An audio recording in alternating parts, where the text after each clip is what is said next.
Om Sadashiva Samarambam Shankaracharya Madhyamam Asmadacharya Paryantam Vande Guru Param Om.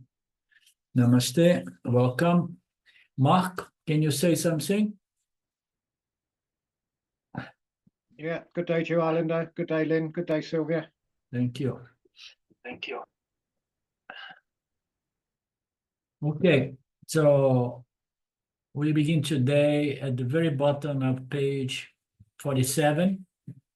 We have seen it last week, the verse number 2, in which the guru answered the disciples' question. And then he made that description that it is a divine principle, which is the eye of the eye, the ear of the ear, the mind of the mind, and so on. And he let it at that. It's just a divine principle, and it's referred to as Devaha. It's God. And we went through the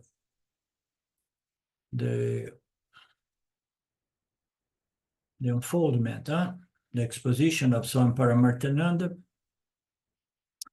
And he was bringing us to the point, okay, so it's nice to say it's Devaha, it's a divine principle, and so on.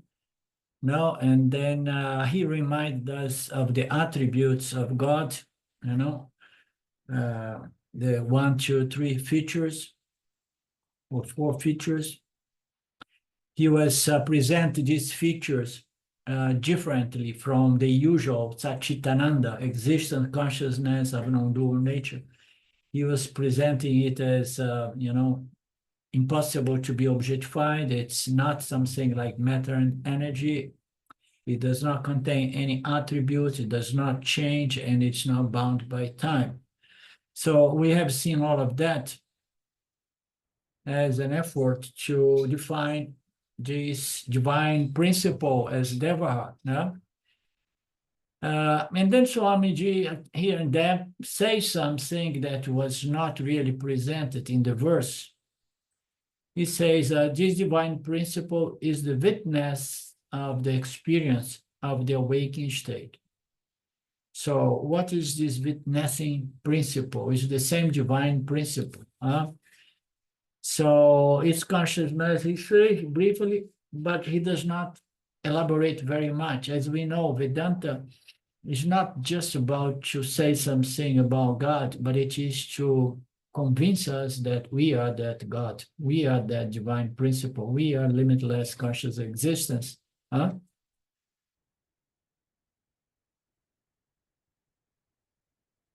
So therefore it was present as God, temporarily present as God.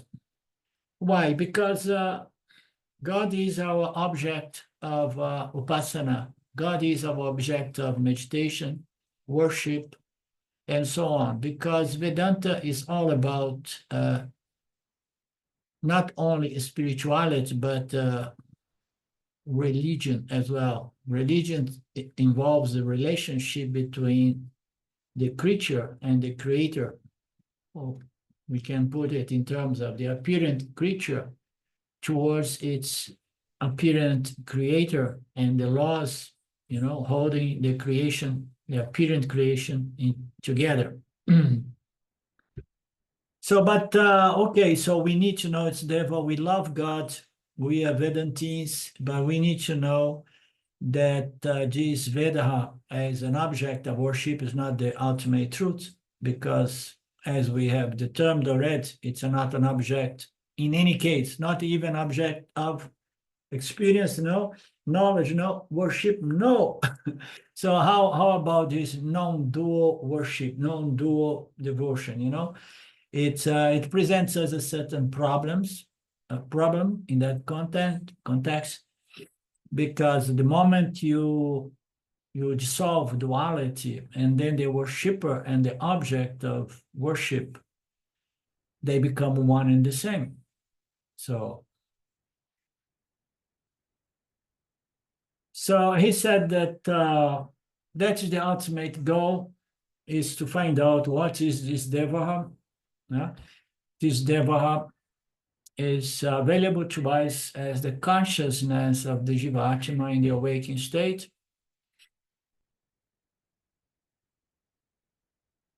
This is a very profound mantra. It contains the entire Vedanta teachings. And then Swami further pointed out to us that this verse, which condenses the entire teachings of the Upanishads, presents not only the nature of this divine principle, the nature of divine principles, jnana, to know this divine principle, and the fruits of knowing this, the nature of this divine principle. Okay, so we have not only the nature of this divine principle, but the nature of knowing this divine principle, and the palani, I mean the fruits of knowing this divine principle. So this is what Kenopanishad is present to us. Now we'll go to the text properly, which is part of the definition of what? Of Devaha.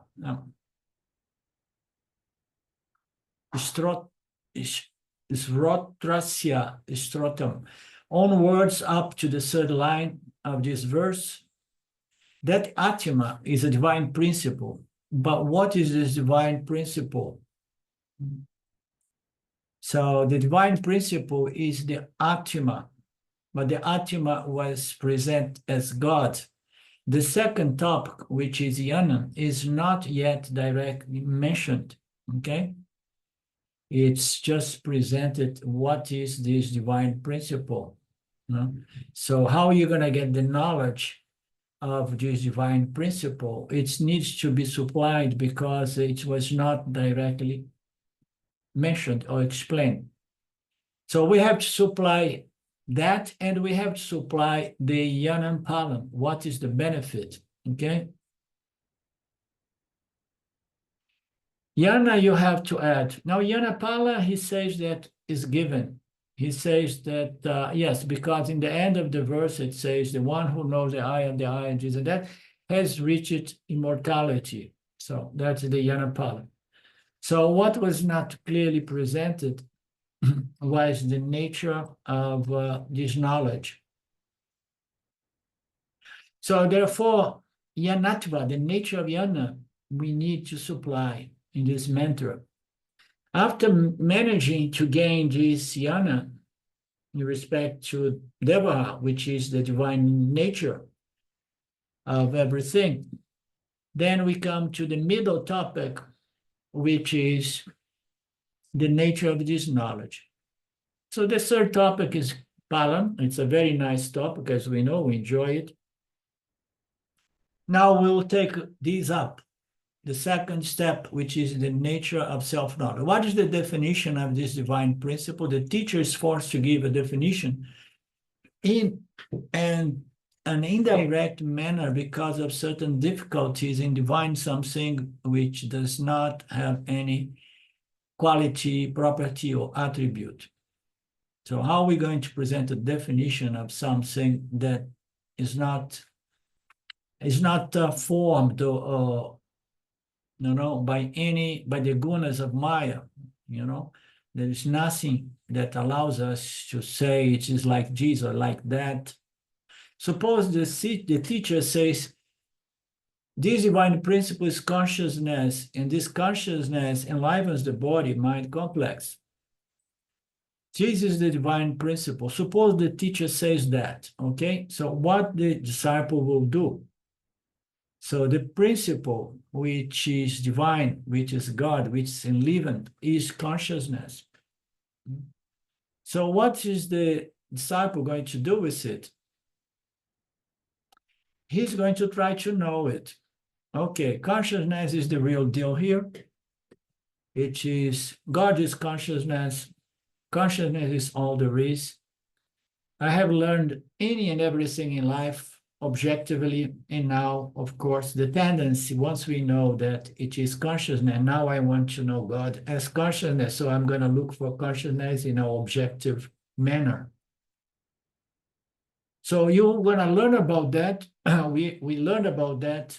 We said there are no attributes, so only that alone, and it's not subject to objectification. Only that alone should, point to the fact that you cannot learn it in the way we learn everything else. Suppose he asks the questions, what is Kedarnath? And I say, it is a pilgrim center. Then he asks, suppose he's giving another example. Somebody is asking about a place which is used for pilgrim. And they say it's a pilgrimage center. Then he asks how to know it. And then I give the details of that place. And then the person can go there and objectively experience and know that place. What do you mean by experiencing and knowing? So objectification, of course.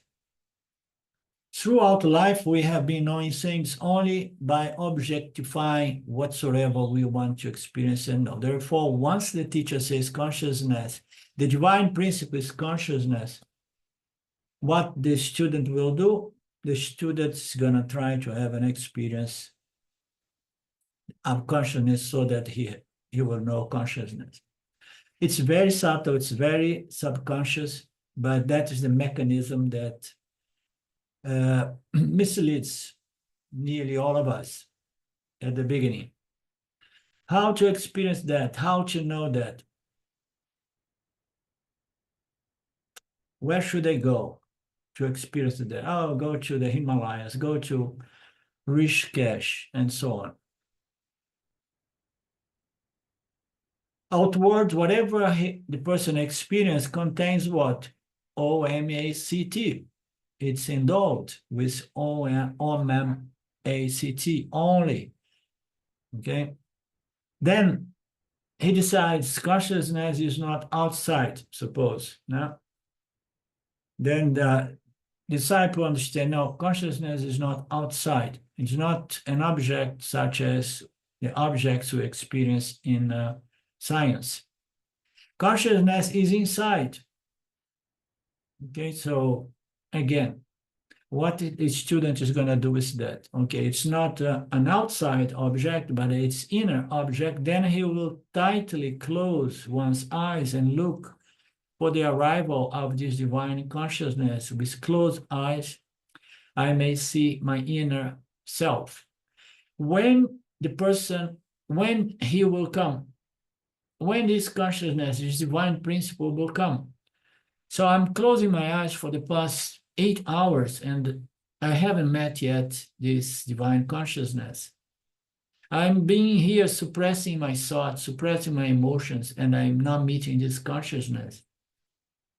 So everything I can do in, following the books on how to bring about silence and peace and deep meditation is not bringing about the consciousness. Therefore, either I want to objectify consciousness outside, or I will try to objectify consciousness inside. It seems to be a repetition, but it's so profound because most of us at certain stage, we want to close our eyes, meditate,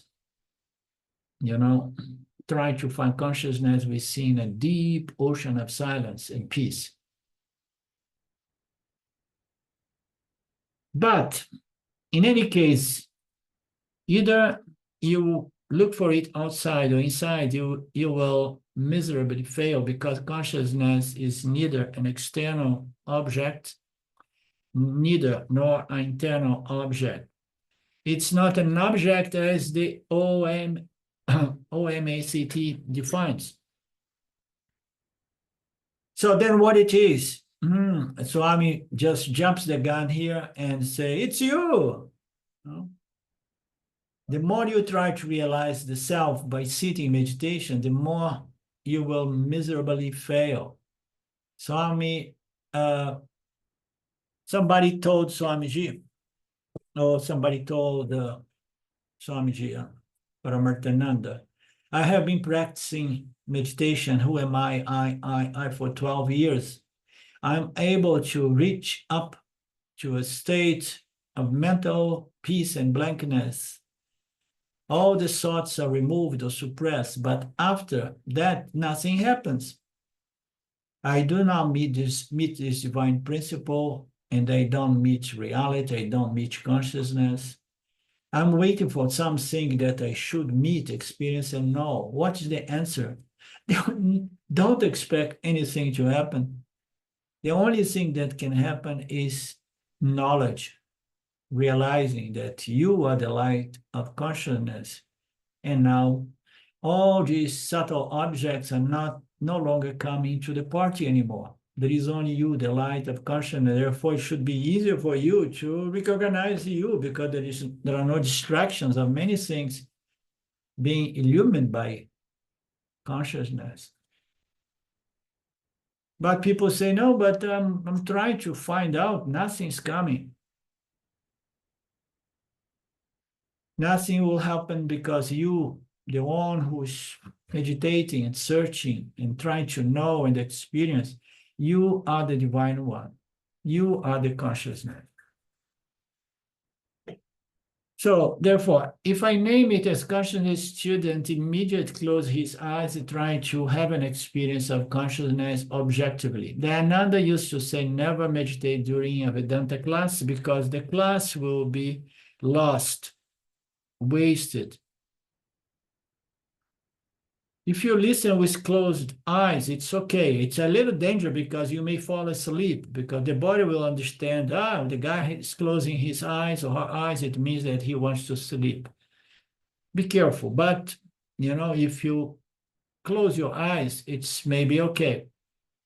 But do not try to meditate in the class. What Swami is saying about do not try to meditate in the class is simply, do not try to stop the thoughts. The teacher is just, presenting the sentence, the words, the concepts, the thoughts, and the individual is trying to get a blank mind, a silent mind, okay?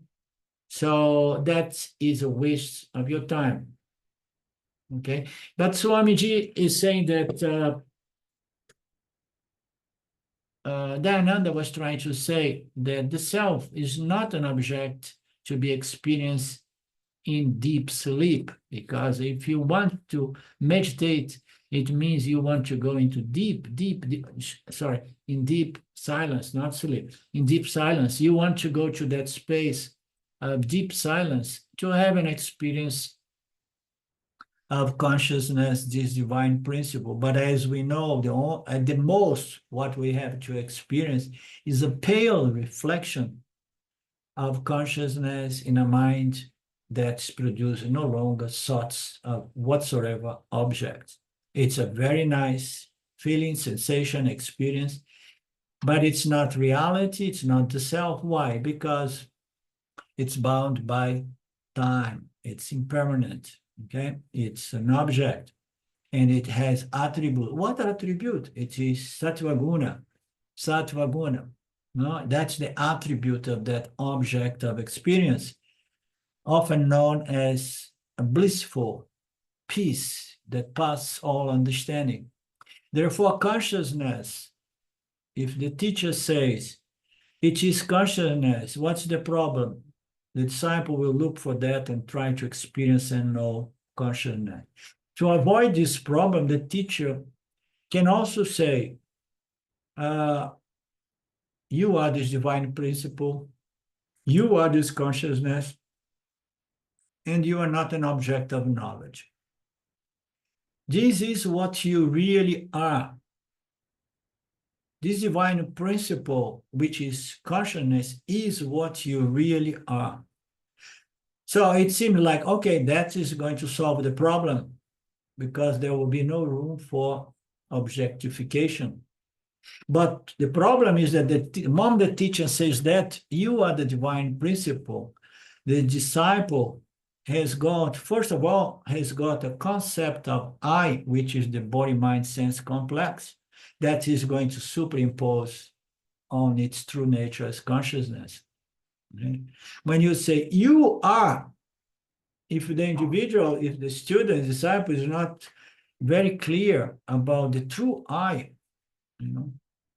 he's helpless. He's going to superimpose the body-mind-sense complex to this divine principle, which is one's very consciousness, okay? So we have a concept of the I for many births, a lifetime. It's always referring to the attributes of the body-mind sense complex.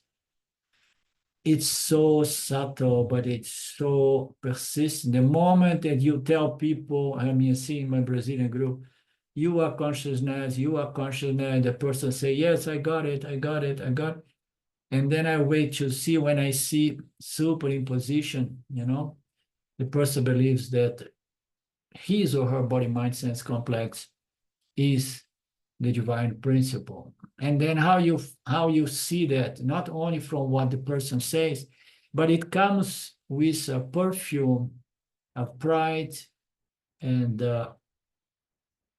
vanity and arrogance, because that's the ego, the body, mind, sense complex, which is one's likes and dislikes load, is going to feel special. So the student, the guru is in a very difficult position. Vedanta says, no, tell the truth up front. Okay, you are consciousness. Okay. And then you have to say, but, don't be so excited like that, because the most difficult part now is to discriminate the true I from the ahamkara. You know that the Upanishads are referring to the true I, the true Atma, not the ahamkara. So now that you know that you are, you have to understand that the I refers to limitless conscious existence as your real I, okay? And stop superimposition of the body-mind-sense complex, the attributes of Maya on that which is attributeless. It's quite a job for the poor teachers. So if the teacher say you are a divine principle, the student mistake the body-mind complex as I and say, oh yes, I always had this suspicion that I was so great. I'm wonderful. I am limitless. I am infinite. Yeah? What is the problem? You should understand the problem.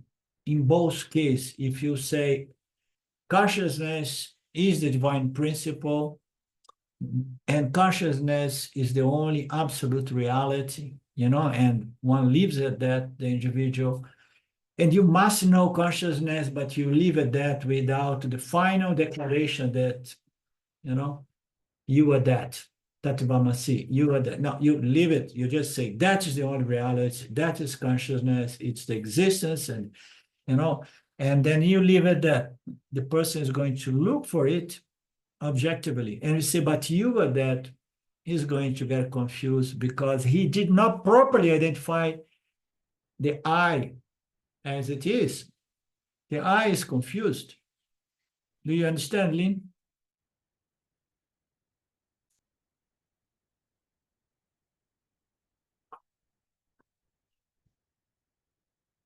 So there is a problem in both approaches.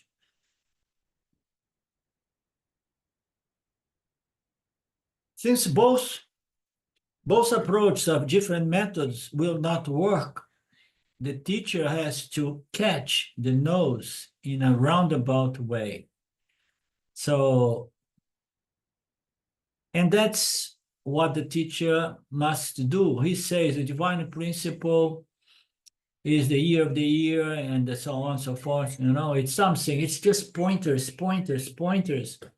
But he never defines objectively or based on attributes or qualities or property what it is, the ear of the eye. He has to leave it there. Okay, try to understand. And then if the disciple is really interested, he's going to begin making this diving to try to understand these pointers.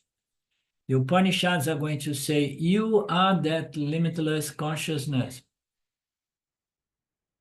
But then, come here. Now you have to understand and redefine this I.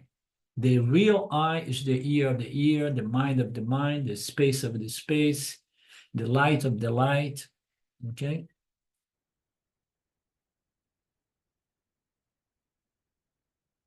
It's the speech of the speech, is the life of the life, is the prana of the prana. There is something, there is a principle that is somehow nourishing all these different five koshas and the sense organs and so on, enlivening the body-mind sense complex to make it dance according to its karma. It is the eye of the eye. So how is the student going to understand this? The first time I heard that, of course, I was already a little bit more, less infantile, let's say. It resonates to me, although I was far from coming to the teachings of the Upanishad. You say, oh, there is something that's pointing me to something which is behind my eyes, my ears. Yeah. So, but generally speaking, the person is going to understand what?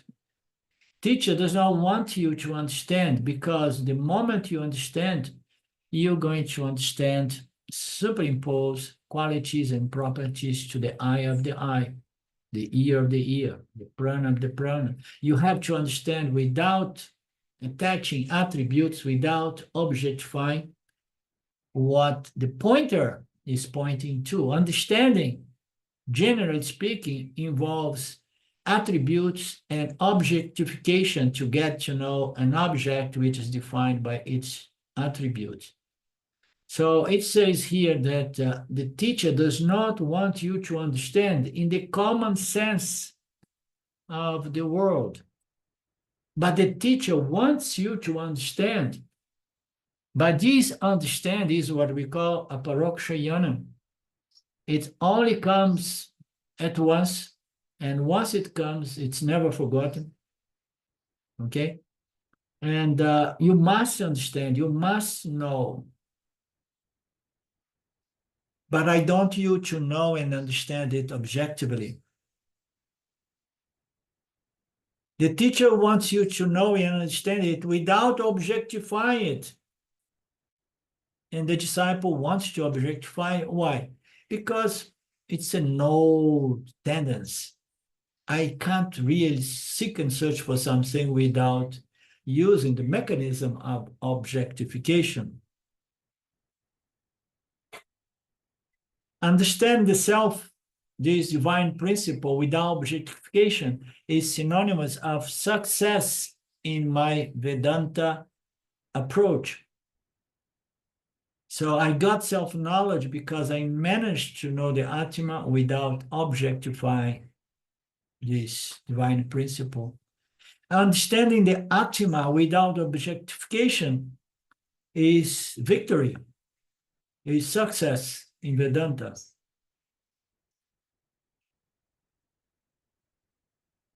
Jaya is victory, huh? Isn't it? The teacher has to keep on talking, and the student must listen until this non-objective understanding, knowledge comes.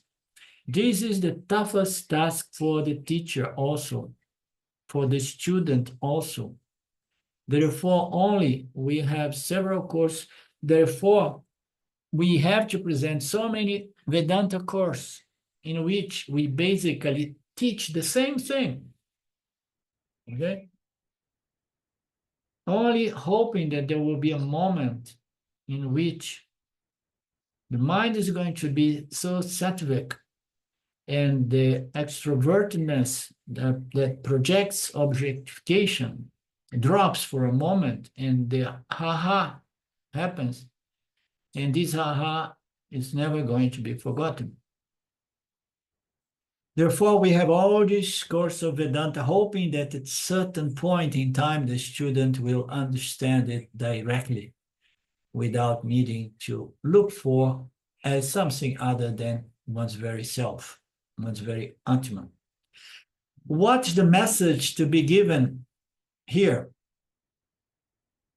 Three messages. The Atma is the divine consciousness principle, is Devaha, which is consciousness existence, which is different from the ear, it's different from the eyes, it's different from the mind. It is consciousness principle, which is different from anything, including the instrument by which I experience the world.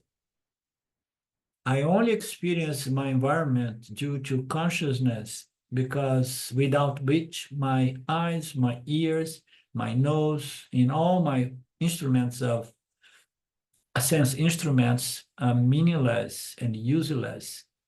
Consciousness provides everything, vivifies this five sense complex, and then makes it alive so that the mind, which is reflect consciousness, the entity, the experience knowing entity, can get an experience of object.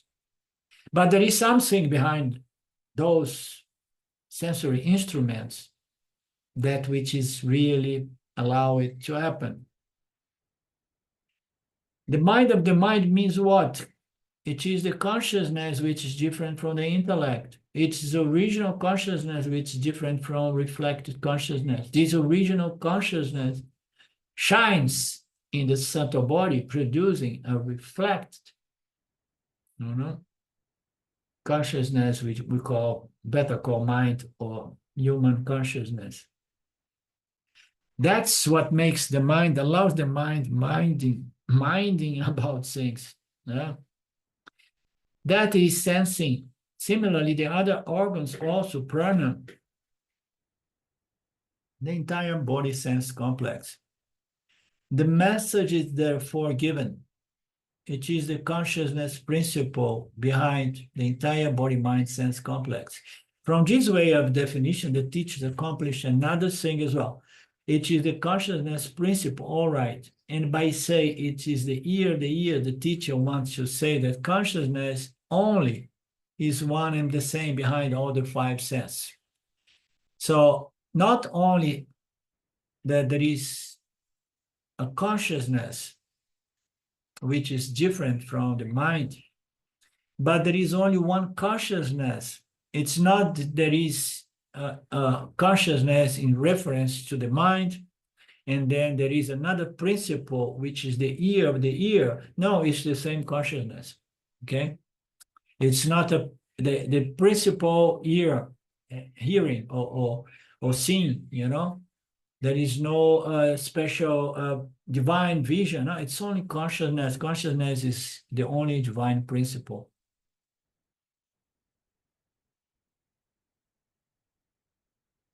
So one consciousness behind all these instrument, all these aspects, the features of this body, mind, sense instrument of experience. If you analyze, it is I alone, by identifying with these sense organs, that make the sense organs function. I, the aham, consciousness. But if we break it to the aham, we know that in the awakened state, the aham, is in such a condition that the eyes can see, the ear can hear, But when I go to sleep, there is another entity there that's not going to be able to see, taste, hear, and touch whatsoever happens in this Vyavaharika. Yeah? When I identify with the ears, the ear becomes ear. So now I'm awake, I identify with my ears, my eyes, my words. So it's me, this, reflect consciousness. and the nature of reflex consciousness is original consciousness, that's making it possible, the five senses, to function, to become alive, functional. The moment in the middle of the class, somebody receives a text message or falls asleep, and then the ear cannot hear, the eye cannot see, the mind cannot mind the class. Okay. You need to identify with the sense organs during that state, the awakened state, so that the instrument can have an experience. It's very common. We know that there is a noise happening here, but we are not hearing. We are not listening. And there are two words, hearing and listening. So one thing is to hear. Yeah, no, there is somebody saying something, but I don't want to hear. As Silva always said, you don't listen to me. I hear, but not necessarily listen. So we need to be mindful in order to listen. Therefore, the Atma is the consciousness principle, which is different from the body-mind complex. It's not an object, but it happens to be my true nature, myself as my true nature. Therefore, what is God? What is Devaha? The divine principle. It is consciousness, which is the self, the Atma, which is myself, that principle that allows the body-mind to be aware, allows, it's very tricky, this one, allows myself as the intellect. I like to put it in terms of the intellect. It's that divine consciousness, that original consciousness allows the intellect to be aware of the thoughts, feelings, emotions, the contents of my intellect, such as what I know, what I don't know, my notions, my concepts, what I believe, what I don't believe. There is something there which is very subtle, that is what allows me to be aware. That's why we called it awareness, which is a beautiful word as well. That witness conscious principle is Devaha. Once you get this definition, you can connect it with the 5 features of consciousness that I have given before. So this is a famous feature of consciousness, which is a different kind of feature. So we have the most fundamental feature, the nature of consciousness with Satchitanand. And then we have the features which is mostly used, which is the 5 features, which is not part, product, or property of the body. It's an independent principle which enlivens the body. It's not limited by the boundaries of the body. Consciousness survives always, regardless of the body being put together or just dissolved. The surviving of this pure consciousness is not visible, it's not verifiable unless there is a body. Okay?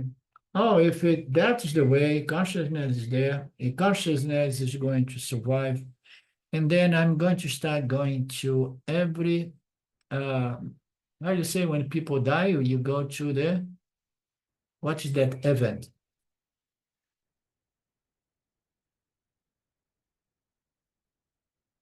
The funeral. Funeral. I'm again going to every funeral.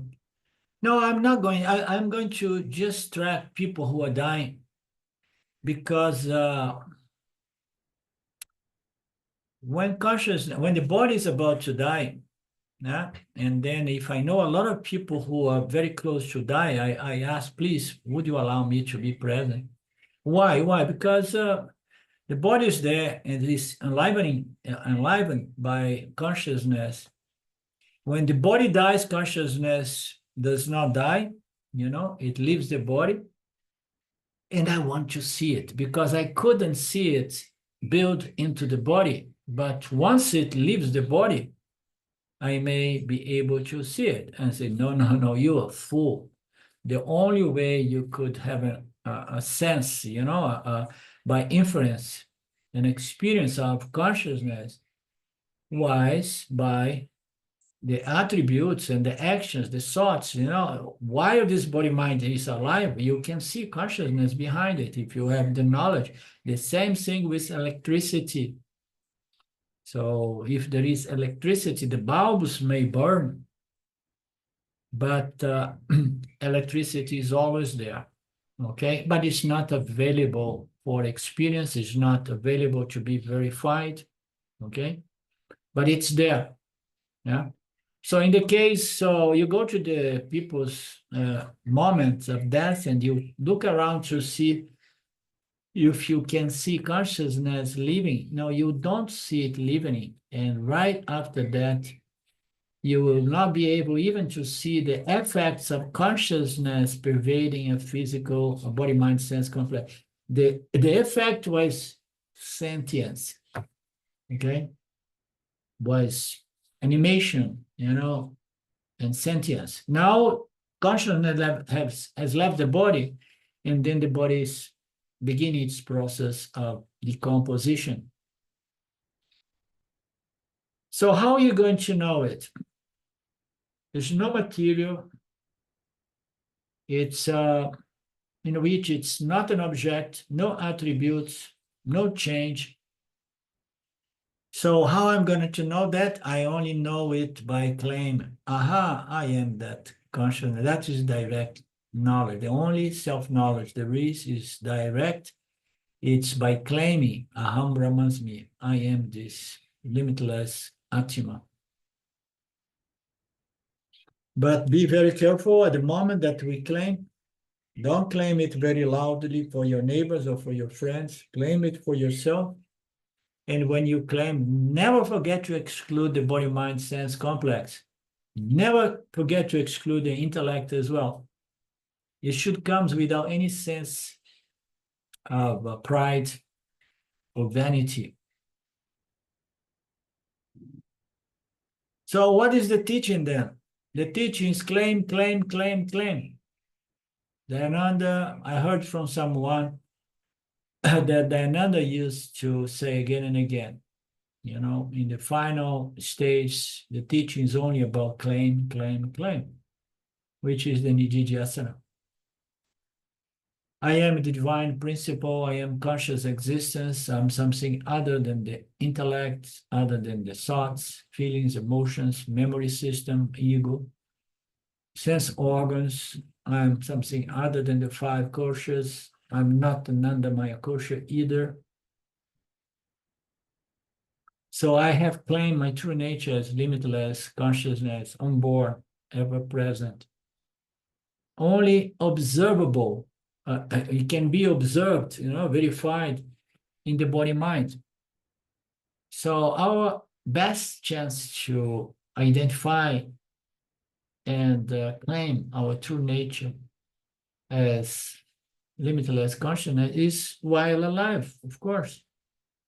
And in this Vyavaharika, okay, because we have a good structure in which the intellect has a better setup. So I should exclude the body. I should remember I'm the non-material, non-objectifiable witness consciousness principle which never changes,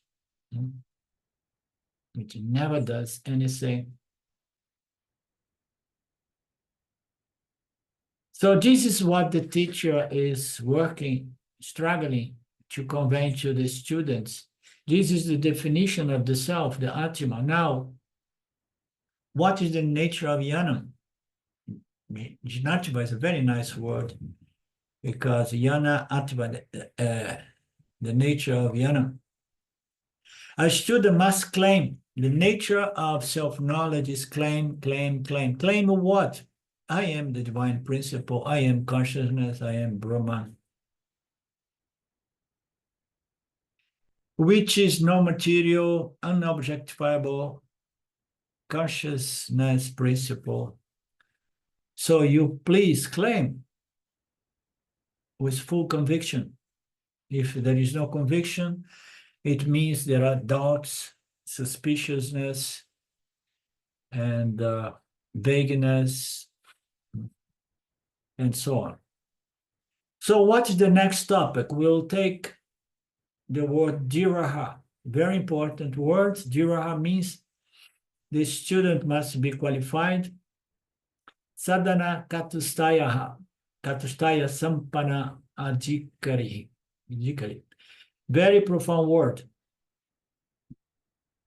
In the dictionaries, usually it means courageous, strong one. In Vedanta context, it has a different, does not mean courageous or strong.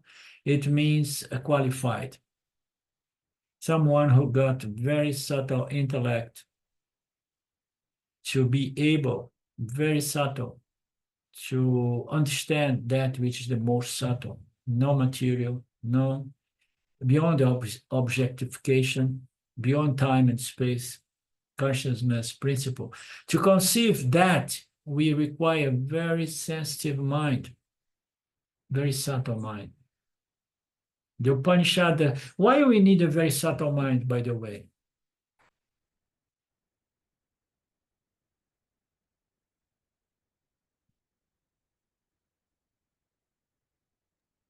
Otherwise, it's always going to objectify everything.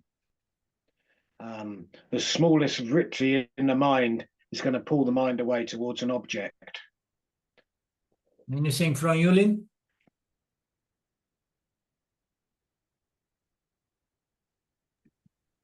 I'm thinking that the subtlety, the mind knows everything by transforming itself into that thing that it knows. So in order to get to the point where you can take that leap, as it were, to leave the mind, it has to be subtle, I would. Okay, I know where you're going with it, but it's not exactly what I'm pointing to. The mind needs to be very subtle because she's trying to know something which is the most subtle. It's all about frequency or quality of the mind. So if you want to have get you in contact with something very gross, you can have a gross mind, very simple mind, and you understand. But the subtler is the object of knowledge, experience, more subtle the mind has to become. Now we go into Vedanta, and the goal here is to get self-knowledge, and the self is the Atma, is the most subtle. It's so subtle that there is no attribute attached to it. So the mind has to become that subtle because we are dealing with something which is the most subtle, and because it's the most subtle, it's not an object defined by attributes, qualities, and properties. The mind needs to be very subtle. The same thing, the mind, when we talk about all these different locus, we have the mind which has to tap into that frequency or that dimension, of energy, of subtle matter or energy. And then the mind can tap and can get some knowledge on different locus. When you come to the Atma, the self, which is none of these locus, you are dealing with the most subtle. The mind has to have a very, very subtle quality to itself. To conceive this principle, it requires a very, very sensitive mind. The Upanishad does not say how a person becomes qualified. But we have Kama Yoga, Dhamma Yoga, Upasana, by which we know we become purified and refined, and we develop a very sensitive, subtle mind. Okay? And then Swamiji, so the Upanishad does not deal with it, but Vedanta does deal with it in the section of Karma, Dharma, Upasana. Is that clear, Lynn, or not? Well, what I'm curious about is that mind is a function, right? So, and awareness is not. So how can the mind grasp it? The mind has become so subtle, That it evolves. Yeah. The mind is so subtle that can sattvic. Sattvic is also a way to say it's very, very subtle. Okay. The mind is so so subtle that can understand these pointers given by the Upanishads. Okay. And the mind is awareness is consciousness behind the mind. The mind is reflected awareness, so to speak. But this reflection has to be as pure as possible. Just imagine a mirror. A mirror, if it is one of those 10 rupees mirrors that you buy in Tiruvannamalai, it's not a good reflection you're going to get, you know. But if you get one of those old, English mirrors or so on, or anything, they have such a perfection in its reflections, you understand? So the mind who is purified, in which excess of rajas and tamas were, somehow managed, and then it becomes a pure reflector in which consciousness becomes very, very identical to original consciousness, because it needs to become so subtle, because consciousness is the most subtle. It has to become that it has the ability or the capacity to recognize aham brahmasmi, which is the original consciousness, okay? So the mind has to be sensitive, purified, refined, become very sattvic, okay? And then it understands its true nature, which is even much subtler than the sattvic mind. The sattvic mind is the most subtle in Maya, in the realm of the human jivas.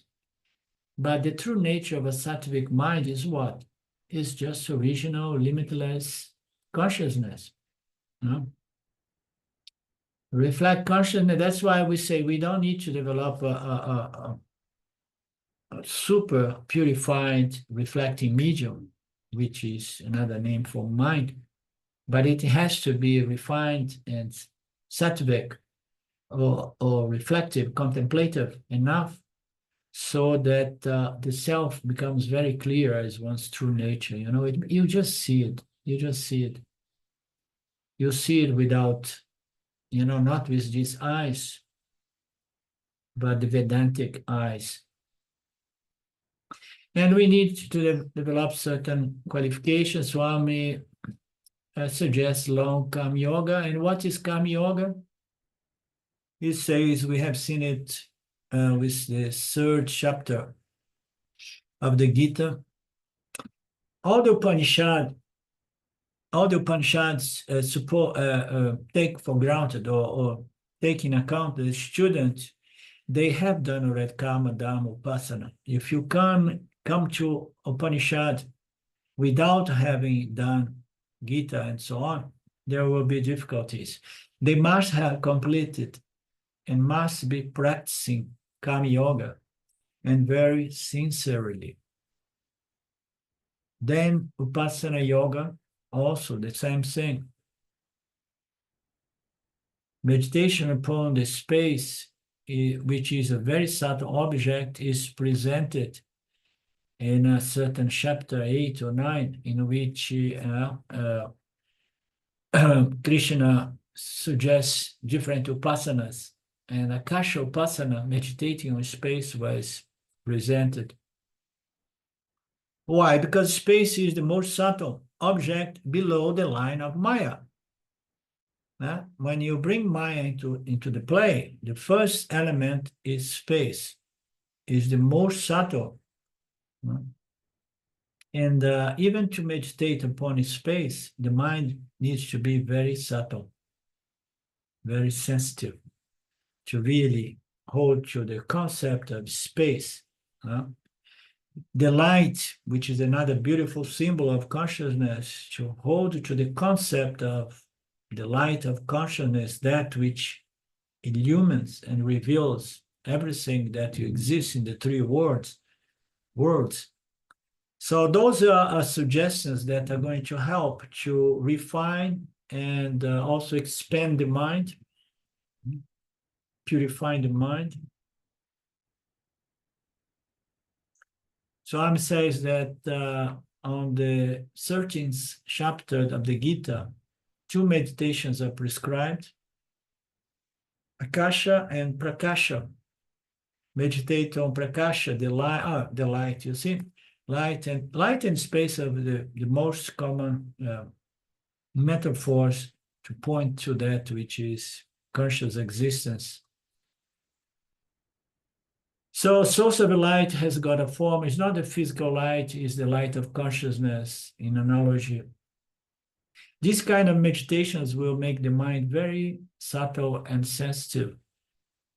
The mind being very subtle and sensitive will have no problem to conceive the notion of a formless, changeless, no material, no objectifiable, conscious existence principle once through nature. The mind must become very sensitive, subtle enough to conceive these objects of nididhyasana as formless, actionless, changeless, objectiveless, no material principle. Therefore, long-term yoga, Vipassana yoga must be in place before we come to Shravana and Manana of the Upanishads. Only then we can how you say? Efficaciously, or we can succeed in claiming Aham Brahmasmi, I am this conscious principle. So once we claim it with conviction, with clarity, without delusion, then what is the fruit? What is the palan? This is the third level, okay? The first level is you learn to drop the ahamkara and mamakara in the material world. So you know, it's not about I and mine, okay? This is indicated by the word atimusya, means ahamkara-mamakara dvam sanyasa. First, you have to purify through Kama Yoga to understand that I am not the doer and everything belongs to Ishvara. Therefore, I'm not the owner of anything here. My body, mind does not belong to me. I'm not the ahamkara, and there is no question of any mamakara. This is the state of an inner sannyas, that untraditional sannyas that we get through Kama Yoga. Shankaracharya interprets atimusya as taking an inner sannyas, but do not, Swami says, but don't believe that this is the traditional sannyas, okay? You don't need to go nowadays. Swamiji does not suggest you don't need to go to an ashram to become a traditional sannyas. We are so strongly attached to pancha, anatima, all these external things, forget it. Let's talk about the inner qualities of a sannyasi, which is renunciation. So forget about the clothes you're going to wear, the possessions that you're going to have and not have, or your possessions, family, everything, business, everything you renounced. So you have to renounce what? This sense of that I as the renunciator. So therefore, you have to renounce the ahamkara, the sense of I am the doing, I am the one who did all this renunciation. Renounce what? All my mamakaras, my family, my business, my possession. The next two, anatima, there is this anatima and there is body and mind, where we have got ahamkara. So he's saying that the ahamkara, it somehow it appears in the mind. Okay, aham, yeah.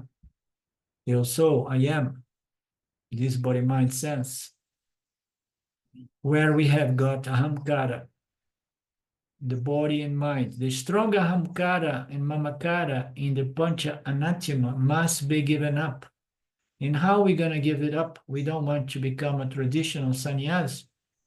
So it must be handed over to Ishvara. Huh? Beautiful. We need to resolve the ahamkara-mamakara, knowing that everything belongs to Saguna Ishvara. And we see it beautifully on the 11th chapter of the Gita. Dropping ahamkara and mamakara is the true sannyasa, the internal sannyasa. Ownership, doership, and controllership. The more I own things, the more I want to be in control. Very nice. There is a desperate struggle to control these 5 anathema. Unfortunate. The fact is, we do not need to control anything. We are only users and contributors. We were given these 5 koshas, but we do not need to control any of these experiences.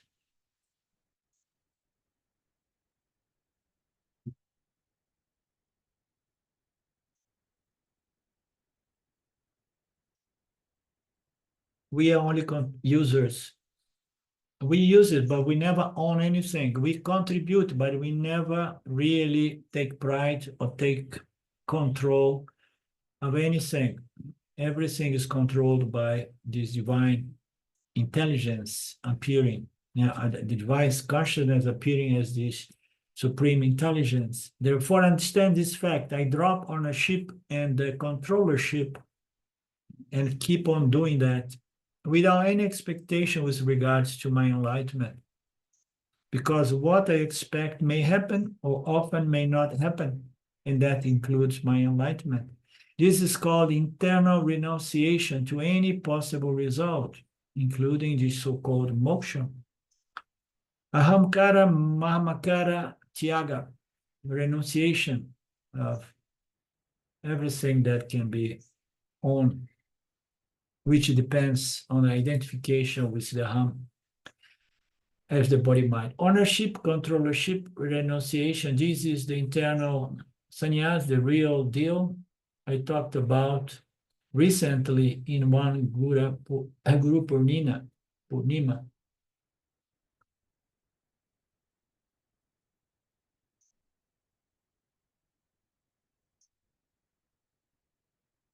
He said, how are we going to renounce that? Oh, now you have to become a sannyasa and go to the ashram of Dayananda. He said, oh, that's very easy. External sannyasa is simple and easy. But external sannyasa will never give liberation. If you need Kama Yoga, you are not going to get the chance to do much Kama Yoga in the ashram of Dayananda because there are very few actions available for you there. Everybody's fighting to have the broom to sweep the floor of the ashram. I need to do some Kama Yoga. Give me this one. It might have some practical advantage like having more time. But yes, I go to there and then I don't have any concerns. I don't need to pay my bills. I don't have a family. I'm going to have a lot of free time. But he say, but doesn't matter. What are you going to do with all that kind of free time if you do not have much of any outlet to do things, to do actions, you know? And you are not either prepared to the internal renunciation. Okie dokie, lovely. We carry on tomorrow. We continue tomorrow. Anything from you, Lynn? Love it. This is a wonderful Upanishad. These first 2 verses, I mean, the whole kit and caboodle right there. Yeah, very, very powerful, very direct. Yeah. Very profound. Is that the right, Mark? You agree with Lynn? Absolutely. Yeah. Yeah. Fantastic. I was thinking as well,